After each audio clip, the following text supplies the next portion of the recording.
We are entering the era of CBDC. Is XRP really needed in this new financial system? Questions and doubts really remain. But don't worry, we are going to answer that in detail using articles, news, updates in the coming minutes. But I would like to highlight Giselle asked a similar question in the comments of one of my videos and hope your doubt is erased with all these information, and if you stay focused you are gonna get much more. And then when you come here, they are heading towards dominating in this field. When I say that, think about replacing many others and getting or becoming into a hegemonic state. Now stay tuned and focused for detailed explanation of XRP in the CBDC era, how it's gonna play out. Welcome to the Scientific Investor channel, where we talk crypto and science behind investing regularly. If you saw value for your time in the content, please do hit that like button, and if you're new here, please do consider hitting that subscribe button. Now this is a figure of Omisigo chart.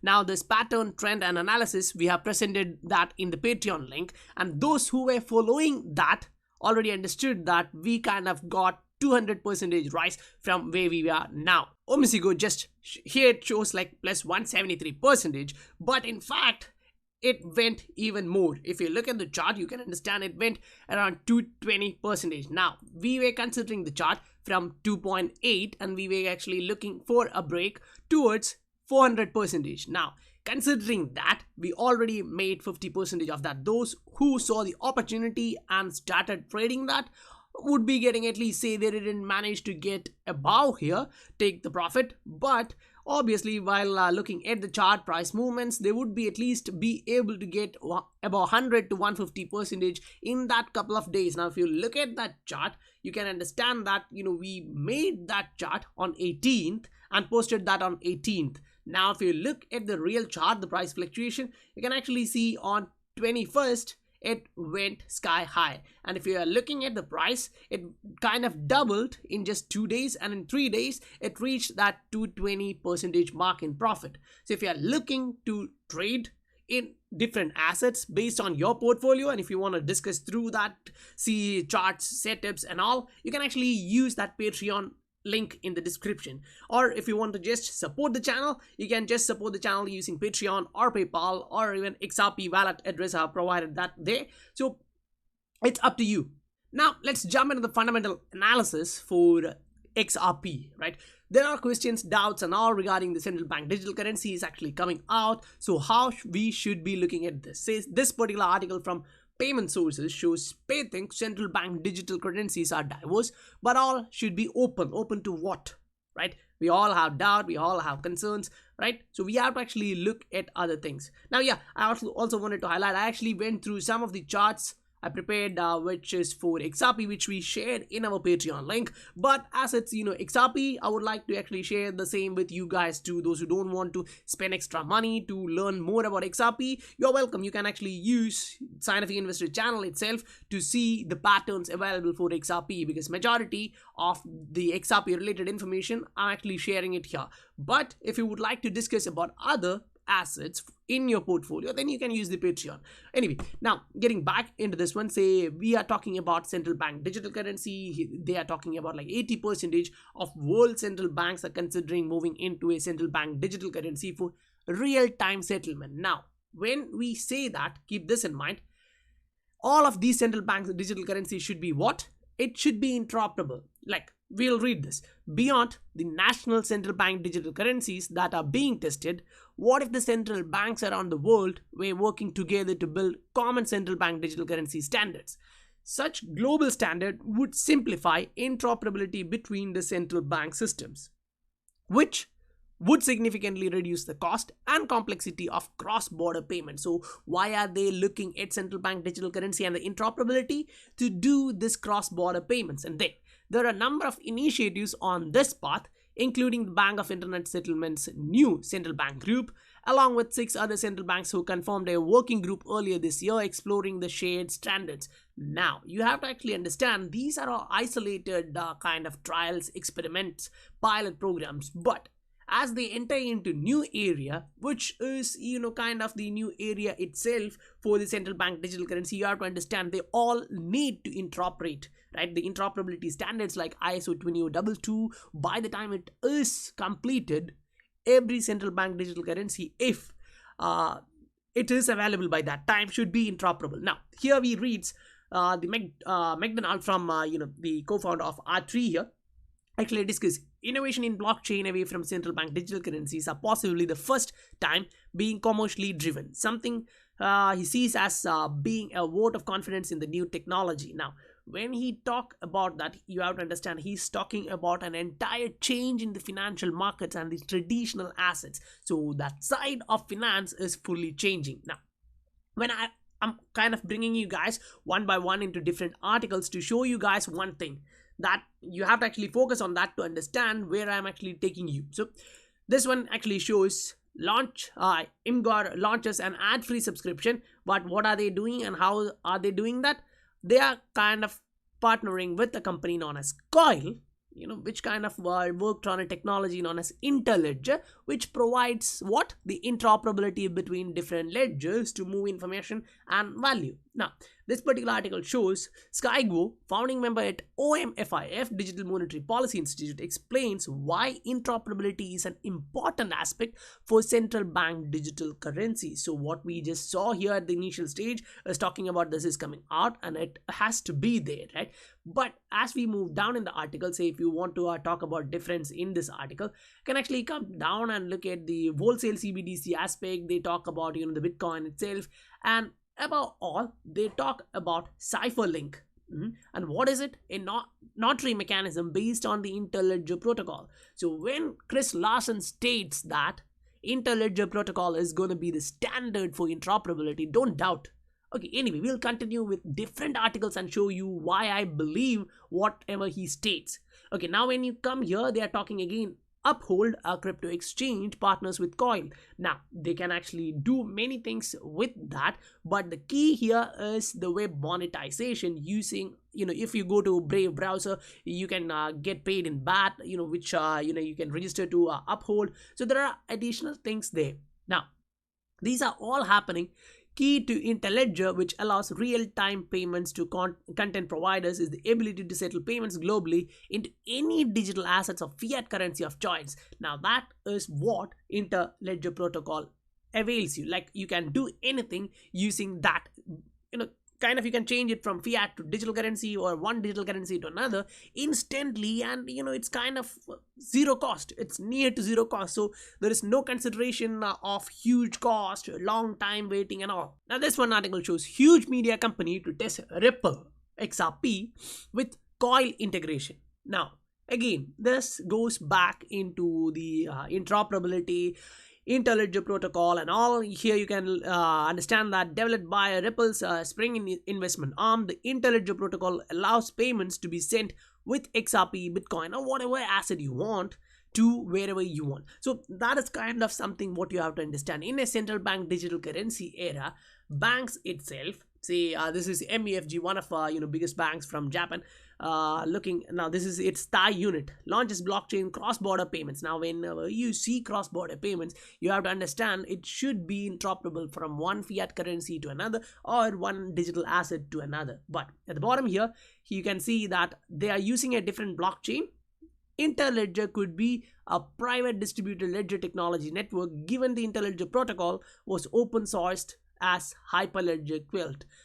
Now, if you don't understand that banks are moving in for this one, why? Because if you understand in May of last year, Krungsri initiated a cross-border payments pilot using RippleNet, and now they are going, live for what? Cross-border payments using the Interledger.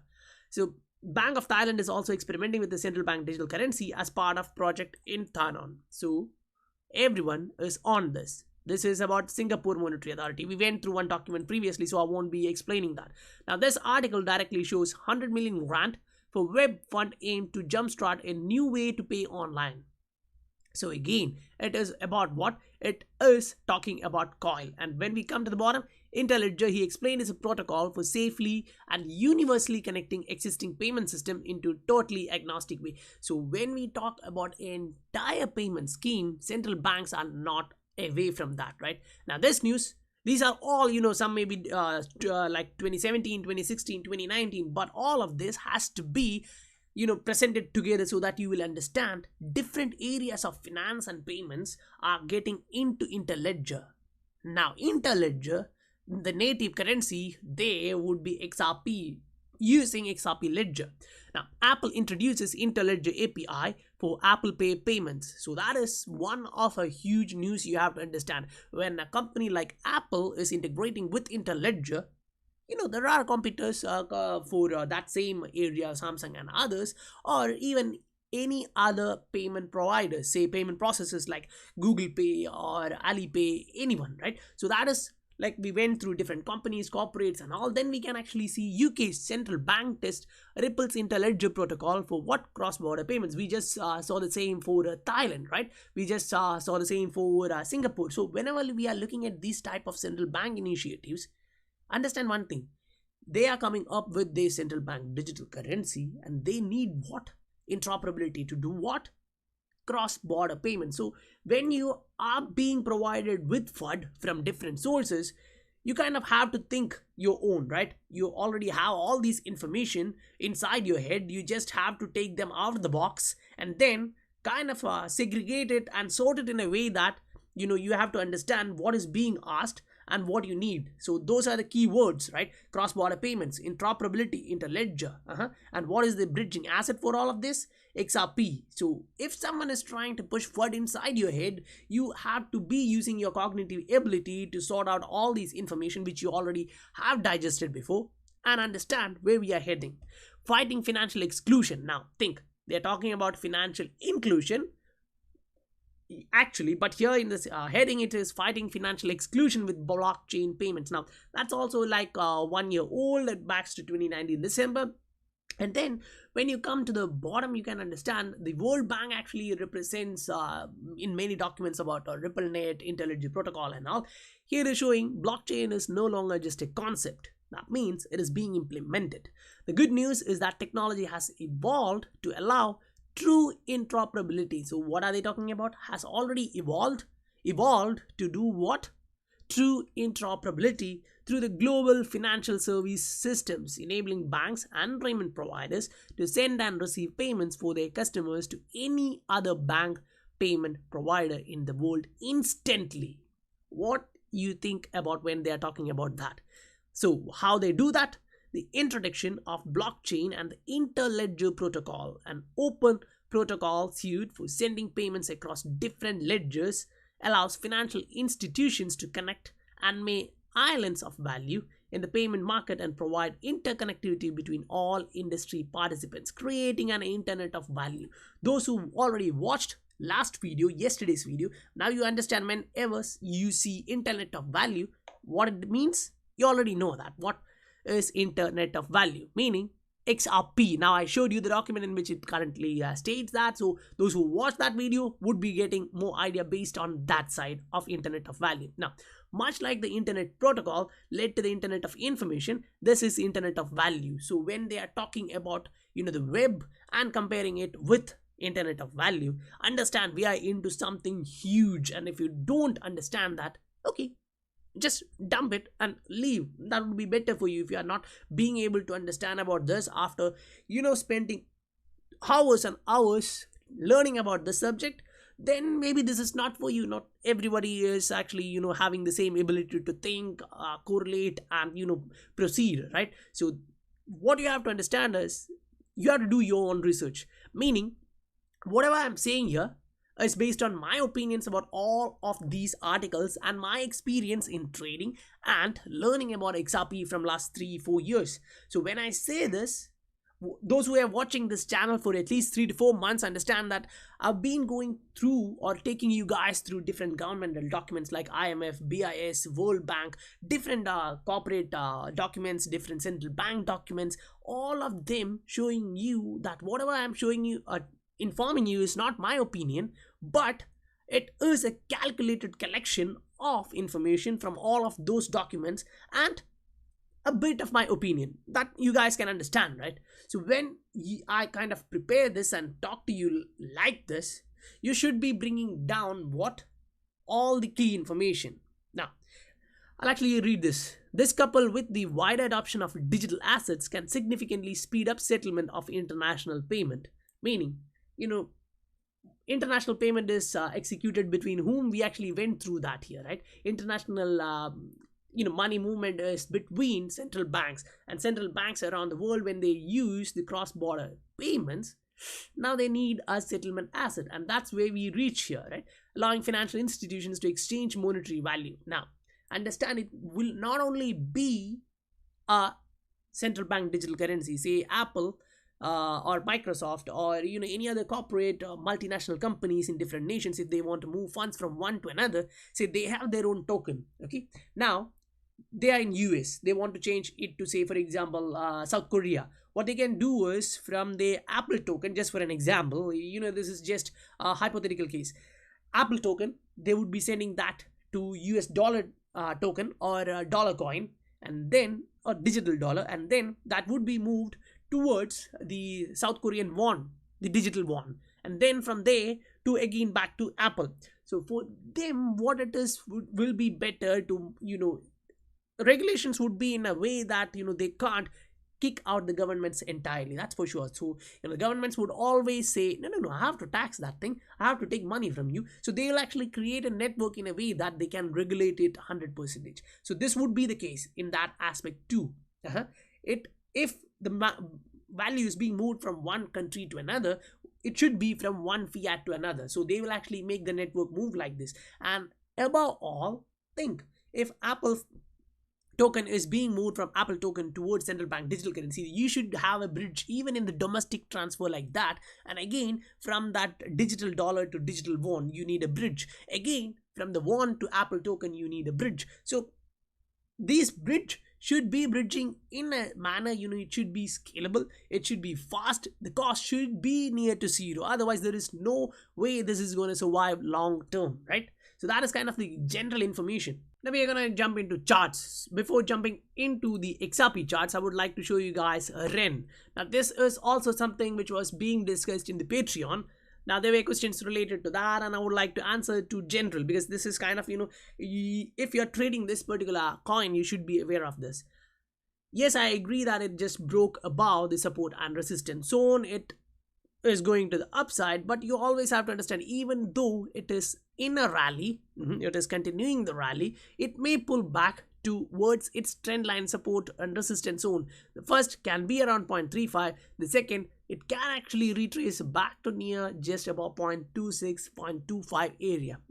So still, it is in a bull rally mode. It's not like it's going bearish, blah blah blah. It may be going bearish on a shorter time frame, but those who are looking at a longer time frame, you can understand it is still moving to the upside. Now yeah, getting back into XRP. Now I'll come back from different time frames, different charts. Say this would be the smallest zoomed in view for XRP. Here what I'm trying to illustrate is different points being connected using a rounded bottom, and within that thing you have to understand the price can, if it is making a rounded bottom without a parabolic move to the upside from here, because we are having overhead resistance here. Say that ranges from 0.28 to around 0.32. So we are still in a range of support resistance zone, fighting, the bulls and bears fighting. Now within that range, if you look, you can see a support here, again a support here, support resistance there, again a support here. So it is a support resistance area which is clearly understood, and again you can repeat the same here. So within that pattern, we actually broke above. So if you are looking at the target for that one, that is kind of 67%, 60%. So if you look at that, it should be taking the price to somewhere around 0.44, 0.45. Now that is on a zoomed in view, right? If we actually zoom out a bit and look at it on a daily, you can see we have a support line here, and overall we were moving on a channel, something like that. Now if you measure the breakout and the target for that, what you can see is a 100% target, which is nearing around 0.37. Okay, so that is on a daily. Now again, we are moving out on a 3-day chart for XRP, and looking at, we can actually see in just an opposite side of Adam and Eve pattern, where you can actually see a target of 90%. So if we are to plot that, we would again be going near 0.4. So what we are looking at here is the support resistance of the bottom line, the base, kind of support resistance. The price came into that area, it went above, it just retested that area, went above, and it went above till where the next support resistance area, and it is near to an area where it can be breaking that zone. But we just saw a price pullback after I prepared this chart, so we are still in this zone. Now when we are coming back, we still have this previous resistance as support, which can push the price to the upside. Now that is trend line resistance turning into the support there, right? So that is on a 3-day chart. Now this is a different aspect on a 3-day chart. If you would like to look at the resistance itself, this was a support previously, and we were talking from 3 months. If the price is coming to the upside from here, it should be getting a overhead resistance from this particular trend line. If you are watching or following Scientific Investor, you already know that. Now we reached that area, and we are making a flag on a 3-day chart, and that resistance level is being respected. So if we are going to break above that, that's going to be a huge pump. Now considering that it already broke this particular trend line, the range should be 124. The target should be 124%, which should be taking above near say 0.5 or near to 0.6 or 0.63. Again, that kind of goes above the previous resistance zones like these, giving you a higher chance of ability to understand. Now this is on a monthly time frame, showing you that we closed a monthly candle on a green, and we are still in green for this month. And if we are able to make those move, which we showed you in a shorter time frames like 3-day, 1-day and 12-hour chart, you should be understanding that we are moving above this support resistance area. And on a monthly chart, we don't have much of a overhead resistance moving above that. Yeah, we have 0.5, 0.7. Afterwards, it's going to be cool, right? It's going to move to the upside. And why I say that, if you look at the RSI, this is kind of a neutral area, is usually 50. We are still ranging around 52, 51. So if we are going above 55, it should be for XRP. If you look here, you can see support, here you can see resistance. So for RSI, this particular line around 52.28 is kind of the resistance area. Now why is it positive? Because the MACD is going to cross to the upside. The price is already in green. We are following the green candle. We are getting positive volume. So that should push the price to the upside based on these patterns emerging on a shorter time frame. Now, yes, I understand not everyone would be accepting the technical analysis, but those who actually embraced the technical analysis in the Patreon, now this is not only one asset. Now this I'm showing you because this was the asset which kind of went to 200%, 220% in profit. There were other assets we were discussing about which went like 40%, 60% on all. Still, profits are profits, right? So those who are trading would be trading for profits. 20%, yeah, cool, in 2 days, right? If it's going 50% in 2 days, it's again cool. There are opportunities like that in small cap coins. Now, if you are trading that in your portfolio, yes, you are able to discuss that and look at chart setups and all. If you're not trading that, it's cool. You can focus on what you have in your portfolio. You don't have to get into different type of risk level which you are not familiar with. So guys, that's all for today, and I hope you received value for your time. And if you did, please do hit that like and subscribe button. If you would like to extend your supporting hand to the Scientific Investor channel and the work being done here, you can use the Patreon or PayPal link in the description. Now Patreon will allow you to discuss about your portfolio and what you actually want to understand, your capital ratio, your risk tolerance level. Everything can be discussed considering different assets you have in your portfolio. And then if you're interested in trading, you will be able to understand the short-term price fluctuation, the support resistance levels, and what is the target, what we are looking at in the near future. So that's all for today, guys. I'll meet you on the next video. Bye for now.